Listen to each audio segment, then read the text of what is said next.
Bengal elections లో ఓడిపోయిన తర్వాత దీదీ మళ్ళీ లాయర్ అవతారం ఎత్తారు. కలకత్తా హైకోర్టులో వాదించడం కోసం వెళ్లారు.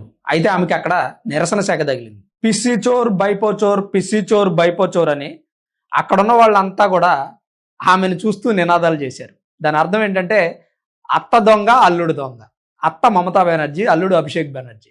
వాళ్ళిద్దరూ కలిసి బెంగాల్ ప్రజల మీద ఎలాంటి అరాచకాలకు తెగబడారో మనందరికీ తెలుసు. 2021లో బీజేపీ పార్టీ 77 స్థానాలు గెలిచిన తర్వాత బీజేపీ పార్టీ గెలిచిన నియోజకవర్గాల్లో ప్రజలపై టీఎంసీ పార్టీ గూండాలు ఆగడాలు సృష్టించారు. ఈ 15 సంవత్సరాల్లో మమతా బెనర్జీ ప్రభుత్వం బెంగాల్ ప్రజల మీద చేసినటువంటి దౌర్జన్యం, దాడులు, భూ కబ్జాలు, హత్యలు, అత్యాచారాలు వాటన్నిటినీ దృష్టిలో పెట్టుకున్న ప్రజలు బీజేపీ పార్టీకి ఓటేశారు. అయితే ఇప్పుడు బీజేపీ పార్టీ అధికారంలోకి వచ్చిన తర్వాత ఆ గోండాలని, రౌడీల్ని తొదముట్టించే ప్రయత్నం చేస్తుంటే బీజేపీ పార్టీ మా మీద దాడి చేస్తోంది, అరాచకం చేస్తోంది, కాపాడండి మహాప్రభు అని కోర్టుకు వెళ్ళి జడ్జి గారికి విన్నవించుకుందాం అనుకున్నారు దీదీ.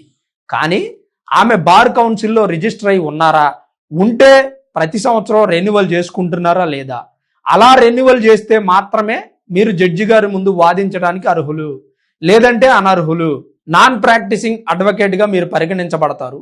మొదట మీరు రిజిస్టర్ అయ్యి రెన్యువల్ చేసుకున్న డాక్యుమెంట్స్తో కోర్టుకు రావాలి అని బార్ కౌన్సిల్ అధ్యక్షులు తెలియజేయడంతో నల్లకోటు వేసుకున్న మమతా బెనర్జీ తెల్లమొహం వేసుకుని వెనుదిరిగారు.